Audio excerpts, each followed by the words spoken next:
दोस्तों Vodafone idea की बात करें तो इसके दिन अब बदल सकते हैं। यहाँ पे एक बहुत बड़ी गुड न्यूज निकल के आ रही है। दूसरी तरफ यहाँ पे वोडाफोन आइडिया का बोर्ड बहुत बड़ा डिसीजन लेने जा रहा है। एक तरह से देखें तो वोडाफोन आइडिया में कुछ पॉजिटिव बातें होनी शुरू हो चुकी है और ये इशारा कर रही है कि आने वाले समय में हो सकता है कि वोडाफोन आइडिया फिर से सर्वाइव कर जाए और इसकी प्राइस भी आपको बढ़ती हुई दिखाई दे।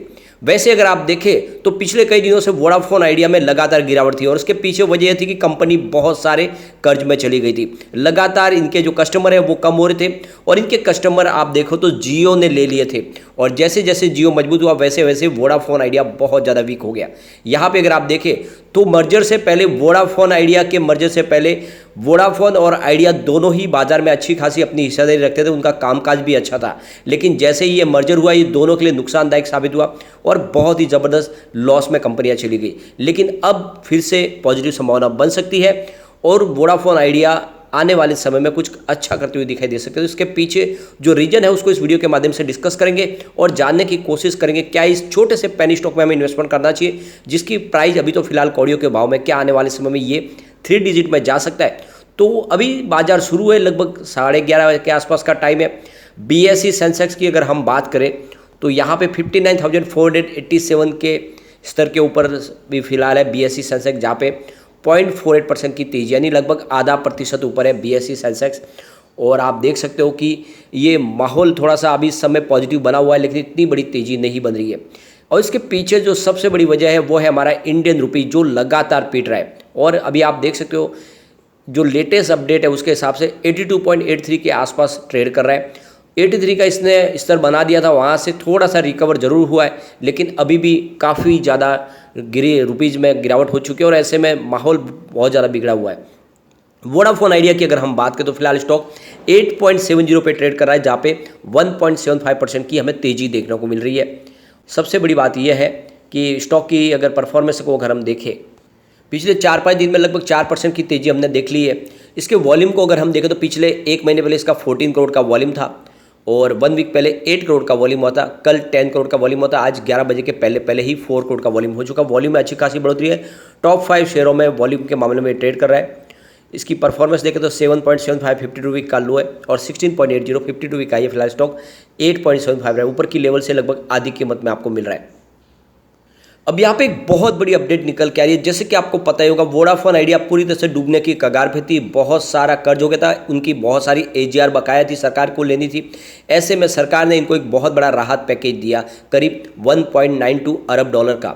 और ये जो दिया इसके बदले में जो इक्विटी लेने वाली है सरकार, उसके बदले में सरकार ये इससे उनकी जो कर्ज है उसके बदले में इक्विटी लेके उस कर्ज को, कंपनी का जो कर्ज है उसको कम करने की कोशिश सरकार की तरफ से की गई है। यानी एक तरह से बेल आउट पैकेज दिया गया था वोडाफोन आइडिया को। और इसके पीछे सबसे बड़ी वजह यह थी कि वोडाफोन आइडिया हिंदुस्तान की तीसरे नंबर की सबसे बड़ी टेलीकॉम कंपनी है और बहुत सारे एम्प्लॉयज है जो इसमें जॉब करते हैं। ऐसे में अगर ये कंपनी बंद हो जाती है तो हमारी इकोनॉमी पे तो इफेक्ट पड़ेगा ही पड़ेगा। बहुत सारे लोगों के रोजगार छीन जाएंगे, विश्व में भी इंडिया का नाम खराब हो जाएगा और इसीलिए सरकार ने एक बड़ा डिसीजन लिया और इसको एक बेल आउट पैकेज दिया। अब यहाँ पे जो लेटेस्ट अपडेट निकल के आ रही है सेबी की तरफ से, इस जो डिसीजन सरकार का था इसको मंजूरी मिल चुकी है। यानी जो इक्विटी में बदलने की जो बात है उसको सेबी ने अप्रूव कर दिया है। सरकार के प्रस्ताव को सेबी ने मंजूर कर लिया है और यहाँ पे देख सकते हो कि इस कन्वर्जन के बाद में वोडाफोन आइडिया में सरकार की जो हिस्सेदारी है वो 30% से ज़्यादा हो जाएगी। साथ में सरकार ने सेबी से अनुरोध किया था कि वो इस हिस्सेदारी को पब्लिक फ्लॉट के रूप में वर्गीकृत भी करे और इस अनुरोध को भी, सरकार के अनुरोध को सेबी ने मान लिया है। सेबी के दिशा निर्देशों में कहा गया है कि केवल 10% तक की ही हिस्सेदारी को पब्लिक शेयर होल्डिंग के रूप में वर्गीकृत किया जा सकता है। वही इसी घटनाक्रम में देखें तो वित्त मंत्रालय, दूरसंचार मंत्रालय और सेबी और वोडाफोन आइडिया ने फिलहाल कोई भी अभी फिलहाल अपनी तरफ से टिप्पणी नहीं की है। यानी इसके ऊपर अभी कोई ऑफिशियल स्टेटमेंट किसी का नहीं आया है, लेकिन जो सूत्रों की खबर निकल के आ रही है कि सेबी की तरफ से इस प्रस्ताव को मंजूरी मिल चुकी है। यानी जल्दी ही वोडाफोन आइडिया के लिए अच्छे दिन की शुरुआत हो सकती है। इससे पहले देखें तो सरकार ने कंपनियों का जो AGR बकाया था उसके लिए 4 सालों के लिए मोरेटोरियम लगा दिया था, उनको 4 साल के लिए राहत दी गई थी। साथ में वोडाफोन आइडिया को ऑप्शन दी गई, आप चाहे तो आपकी जो रकम है उसको इक्विटी में बदल सकते हैं। और फिर वोडाफोन आइडिया ने यही डिसीजन लिया और सरकार को हिस्सेदारी देने का फैसला कर लिया। यहाँ पे एक बड़ी अपडेट और निकल के आ रही है। आज वोडाफोन आइडिया के बोर्ड की मीटिंग है। इस मीटिंग के अंदर आप देखें तो एक बड़ा डिसीजन लिया जाएगा, फंड रेजिंग की जाएगी डिबेंचर बॉन्ड्स के माध्यम से, क्योंकि यहाँ पे 5G सर्विस लॉन्च करनी है वोडाफोन आइडिया को। इससे पहले रिलायंस जियो और भारती एयरटेल ऑलरेडी अपनी 5G सर्विस लॉन्च कर चुकी है। वोडाफोन आइडिया अभी डिले कर रहा है क्योंकि उसके पास फंड की कमी है और वो उस फंड को डिबेंचर बॉन्ड के माध्यम से जुटाना चाहते हैं, ताकि ये कन्वर्टेबल डिबेंचर बॉन्ड के माध्यम से जो रकम मिलेगी उससे वो 5G सर्विस को लॉन्च कर पाए। अब ये जो आज की मीटिंग है, इसमें जो बोर्ड ऑफ डायरेक्टर है उनकी बैठक हुई, जिसमें प्राइवेट प्लेसमेंट बेसिस पर एक वेंडर को शेयरों में कन्वर्ट करने वाले कन्वर्टेबल डिबेंचर बॉन्ड जारी करने पर चर्चा की जाएगी। कंपनी ने कहा कि शेयर धारकों से इसके लिए अप्रूवल भी लिया जाएगा और आप देख सकते हो कि इस रिपोर्ट के दम पे कुछ आज पॉजिटिव माहौल भी बना हुआ है। इससे पहले आप देखो तो टावर कंपनियों ने भी इनको काफ़ी वार्निंग दी है कि अगर आप हमको अपना बकाया नहीं चुकाओगे तो हम आपकी टावर की सर्विस बंद कर देंगे। और इस वजह से देखें तो काफ़ी ज़्यादा फंड की ज़रूरत है ऐसे में, वरना आने वाले समय में जो टावर कंपनियां इनको सर्विस प्रोवाइड करती है वो भी अपनी सर्विस को बंद कर देंगे और इसीलिए बहुत ज़्यादा ज़रूरी है फंड की, और इसीलिए यहाँ पर कंपनी फंड रेजिंग करने जा रही है। इस फाइनेंशियल ईयर के अंतिम तिमाही की बात करें तो वोडाफोन आइडिया पे करीब 1.98 लाख करोड़ रुपीज़ का बड़ा कर्ज बकाया है और इसमें अगर आप देखें तो स्पेक्ट्रम का भुगतान है उसमें 1.16 लाख करोड़ रुपीज़ का कंपनी के ऊपर बकाया है। इसके अलावा अगर देखें तो अलग अलग जो फाइनेंशियल इंस्टीट्यूशन है उनका 15,200 करोड़ रुपीज़ का बकाया कर्ज है वोडाफोन आइडिया के ऊपर। पिछले काफ़ी समय से कंपनी फंड रेजिंग की कोशिश कर रही है लेकिन हो नहीं पा रही। अब की बार ये डिसीजन है जो शायद फलीभूत हो जाए और इस बार वोडाफोन आइडिया तर जाए। यहाँ पे अगर आप देखें तो पिछले 5 साल की इसकी परफॉर्मेंस, तो आपको थोड़े से आंकड़े इस समय सुधरते हुए दिखाई देंगे। कंपनी के रिवेन्यू की बात करें तो 2018 में 28,278 करोड़ का इनका रिवेन्यू था, जो 2019 में बढ़ के 37,092 करोड़ तक पहुंच गया और 2020 में ये 44,957 करोड़ तक पहुंचा। तो 2020 तक लगातार रिवेन्यू बढ़ा, लेकिन फिर 2021 में रिवेन्यू में कमी आई और 41,952 करोड़ का इनका रिवेन्यू जो 2022 में घट के 38,515 करोड़ तक पहुंचा। तो रिवेन्यू पिछले 2 साल से फिर से आपको कम होता हुआ दिखाई दे रहा है। यह एक तरह से चिंताजनक बात है। यहाँ पे कंपनी के प्रॉफिट लॉस की बात करें तो 2018 में इनको 4,490 करोड़ का बड़ा लॉस था। 2019 में इनका लॉस बढ़ के 14,800 करोड़ तक पहुँच गया और यहाँ पे 2020 की बात करें तो इनका जो लॉस है वो 74,233 करोड़ तक पहुँच गया। ज़बरदस्त लॉस हुआ, लेकिन 2021 में लॉस में थोड़ी सी रिकवरी हुई और 44,464 करोड़ का इनको लॉस हुआ। 2022 में इनका लॉस घट के 28,246 करोड़ तक पहुँच गया। तो आप देख सकते हो पिछले 3 साल से लॉस फिर से थोड़ा सा रिकवर होना शुरू हुआ, यानी कम होना शुरू हुआ। ये एक तरह से पॉजिटिव सिग्नल है इसके लिए। इसके अलावा एफआई की बात करें, एफआई यहाँ पे आपको होल्डिंग थोड़ी सी कम करती हुई दिखाई देगी। जून 2021 में उनकी 4.29% की होल्डिंग थी, जो फिलहाल इस जून में 3.48% पर आ गई है। तो एफआई की होल्डिंग आपको कम होती हुई दिखाई देगी। लेकिन अगर हम डीआई की बात करें तो डीआई यहाँ पे आपको होल्डिंग बढ़ाते हुए दिखाई देंगे।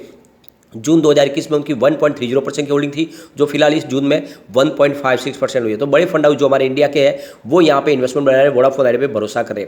जनरल पब्लिक की बात करें, उनकी भी होल्डिंग आपको कम होती हुई दिखाई देगी। जून 2021 में उनकी 22.36% की होल्डिंग थी, जो जून 2022 में घट के 19.96% पर आ गई। तो यहाँ पे जनरल पब्लिक ने भी अपनी होल्डिंग को कम किया है, उन्होंने भरोसा नहीं जताया। दूसरी तरफ अदर्स की होल्डिंग देखें तो दिसंबर 2021 में थी 0.01% की, लेकिन मार्च में उनकी होल्डिंग नहीं थी, गायब हो गई। लेकिन जून में फिर से उन्होंने होल्डिंग ली, 0.01% की होल्डिंग अदर्स की है। कुल मिला के आप देखें पिछले 1 साल के हिसाब से तो इनके रिवेन्यू में लगातार बढ़ोतरी शुरू हुई है, जो एक तरह से पॉजिटिव ट्रिगर है। जून 2021 की बात करें तो इनका जो रिवेन्यू था वो 9,152 करोड़ का था, जो इस जून में 2022 में बढ़ के 10,410 करोड़ तक पहुंच गया। तो ये ग्राफ आप देख सकते हो, लगातार हर क्वार्टर में आपको रिवेन्यू बढ़ता हुआ दिखाई देगा। इसका मतलब कुछ काम तो पॉजिटिव हुआ ही हुआ है। फिलहाल कम्युनिटी सेंटीमेंट देखें तो स्टॉक के साथ बना हुआ है। 91% बाय की कॉल है, 4% सेल की कॉल है, 5% होल्ड की कॉल है। इसका मतलब 100 में से 96% लोग इसको लेना पसंद करें, जो एक इसके लिए पॉजिटिव ट्रिगर है। अब यहाँ पे इसके पिवट लेवल को चेक कर लेते हैं। यहाँ से गिरावट होती है तो 8.43 का फर्स्ट सपोर्ट है, ये टूटा तो 8.32 तक स्टॉक जाएगा और नीचे गया तो फिर 8.18 तक जा सकता है। पॉजिटिव माहौल बना तो 8.68 का फर्स्ट रेजिस्टेंस है, इसको पार करते ही 8.82 तक स्टॉक जाएगा और यहाँ तक पहुँचेगा तो फिर 8.93 तक जा सकता है। तो इसमें थोड़ा सा आपको निवेश करना चाहिए, ज़्यादा रिस्क न ले। कंपनी काफ़ी ज़्यादा कर्ज में भी है और इसकी स्टॉक है, लेकिन थोड़ा सा दाव जरूर लगाए। अगर ये कंपनी की जिस तरह से डिसीजन लेने शुरू किए, अगर इसकी फंड रेजिंग हो जाती है तो आने वाले समय में कंपनी कुछ कमाल करती हुई दिखाई दे सकती है और इसकी आपकी जो प्राइस है वो भी बढ़ती हुई दिखाई दे सकती है। तो थोड़ा सा निवेश जरूर करें और मुझे लगता है कि अगर इसमें सब कुछ ठीक हुआ तो ये स्टॉक आने वाले समय में, आने वाले 5 साल में इसकी जो प्राइस है वो आराम से 100 को क्रॉस कर सकती है। तो आपके लिए एक तरह से जैकपॉट साबित हो सकता है। तो ये सोच के ही निवेश करना चाहिए कि रिस्की है, हो सकता है आपका निवेश इसमें कम भी हो जाए, लॉस भी हो जाए। लेकिन फ्रेंड, कोई भी इन्वेस्टमेंट करने से पहले अपने फाइनेंशियल एडवाइजर से एक बार ले ले या अपना खुद का रिसर्च करें, क्योंकि मैंने वीडियो आपके एजुकेशनल पर्पज के लिए ही बनाया। वीडियो पसंद आए तो लाइक से जरूर कीजिए और चैनल को सब्सक्राइब